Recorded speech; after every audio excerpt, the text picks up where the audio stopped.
What's going on, everybody? Welcome to Iron Digital, where we bring you news and updates about what's going on in the crypto industry. My name is D Wills, and in today's video, we'll be talking about how Bitcoin is still the king.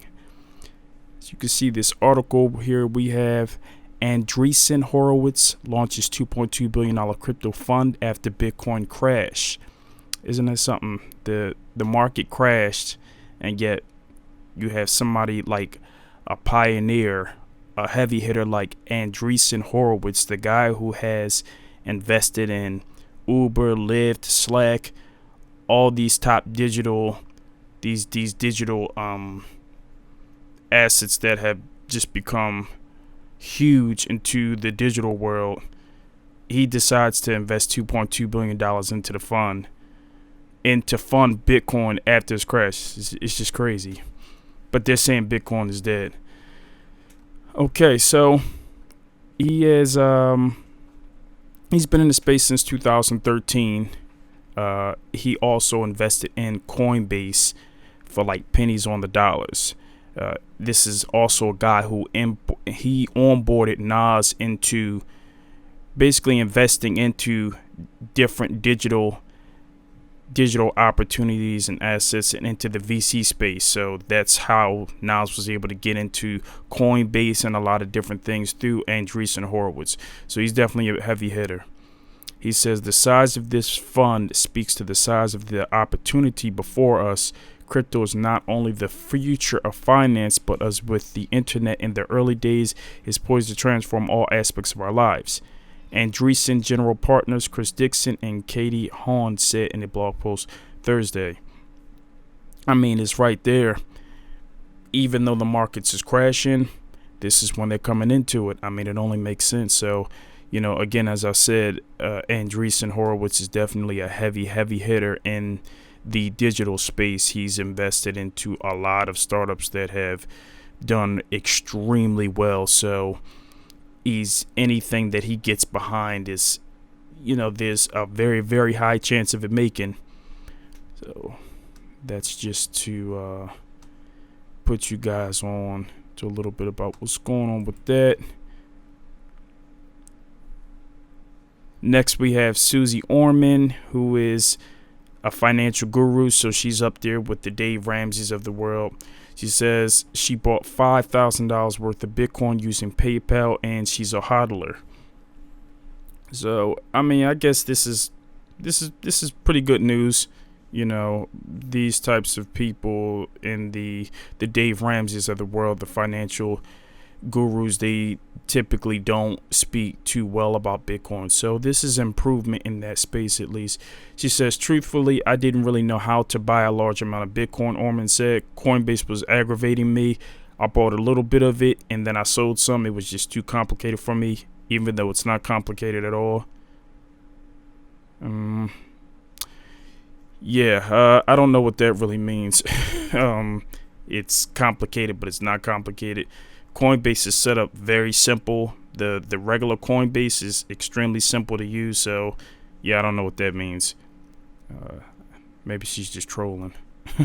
Even with all that said, I still am a fan of Bitcoin. Orman said, I don't plan to sell even my little amount, no matter what.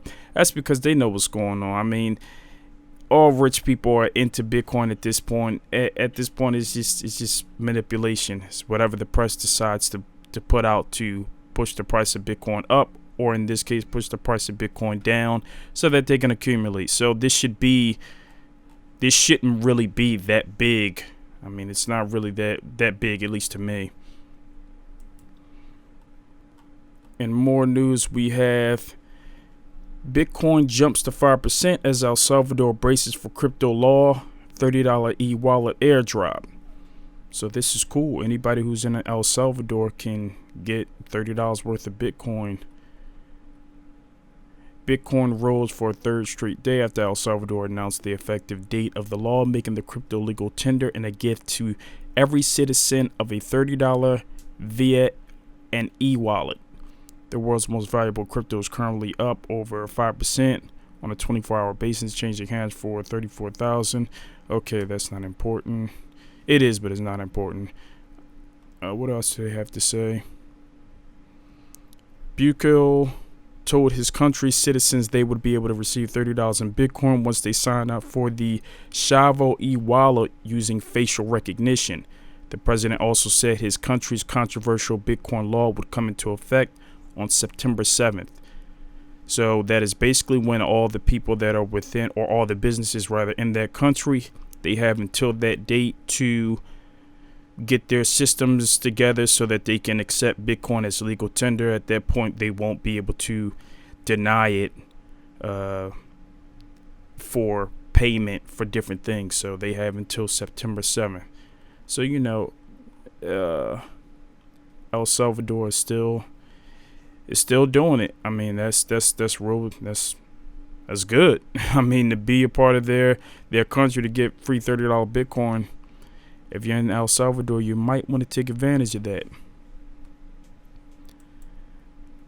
And we have this: crypto is the future of finance. Why Gen Z is ditching traditional investments, but with caution. Which this should come to no surprise to anyone. At least not millennials and Gen Z, because we already know we've been pretty much screwed with this current infrastructure that's going on right now. The next generation of investors are super online. Instead of traditional investments, many Gen Z and young millennial investors, from teens to those in their early 20s, are bullish on cryptocurrency and the technology that surrounds it. This includes digital coins and blockchains like Bitcoin and Ethereum, meme coins like Dogecoin, NFTs, or non-fungible tokens in DeFi or decentralized finance. Some have spent the bulk of their savings on these types of investments, and nearly half of millennial millionaires have at least 25% of their wealth in cryptocurrencies, according to a new CNBC millionaire survey. More than a third of millennial millionaires have at least half their wealth in crypto, and about half own NFTs. So, this is cryptocurrency, or crypto technology is really, it gives us the advantage to building a tremendous amount of wealth, because the old legacy system, that system has been built by other generations. Baby boom generation has really been able to take advantage of that and really be able to build a tremendous amount of wealth with the traditional legacy system, the stock market and everything like that. The stock market is cool, but it's very difficult to try to get that to pump to even higher than what it is. It's already at like $100 trillion market cap of all the stocks combined. So when you're looking at that, it doesn't give much opportunity, as opposed to the overall cryptocurrency market cap, which is, I believe, about $1.5 trillion. So when you look at the comparison of the two, it gives you tremendous opportunity. Let me read this real quick. A distrust with traditional institutions. Of course, many Gen Z and young millionaire. Let me say it again. Of course, many Gen Z and young millennial investors initially turned to cryptocurrency as a way to avoid traditional financial institutions, but still build wealth. Rachel Scanlon and Kilbride, who all research on their own and invest without the help of financial advisors, say part of their distrust stems from witnessing inequitable and inefficient financial systems. Very true. The younger generation worries about their wealth and retirement. Rachel says they don't want to rely on the same traditional systems that their parents did. I think a lot of people see inefficiencies and really want to change it, she says. It's about accessibility, says Cooper Turley, a crypto strategist at Ethereum-based streaming app Audius. With most tokens, there is no IPO. Retail investors have some opportunities to contribute to and earn value from early stage crypto projects the same way venture capitalists do. Yeah, and I mean, that's really the way a lot of the money is made.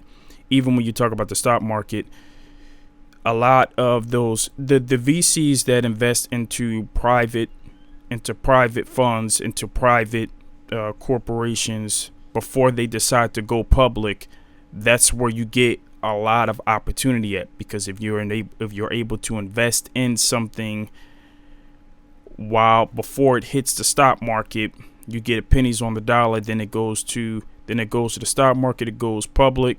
You can make a lot of money. That's the same thing that happened with Coinbase. Of course, they was able to get it for pennies on the dollar.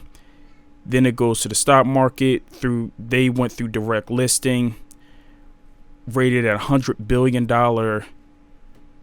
valuation. I mean, that's a tremendous return on investment. So that gives us millennials, Gen Z, and anybody else who decides to partake in the cryptocurrency industry, it gives us that same kind of leverage and advantage that they do, which is why you're seeing so many young people become rich from this kind of technology, and it's only going to get better. So that's all the news that I have for you today. I hope that you guys enjoyed it, and I will talk to you guys soon. Take it easy. Peace.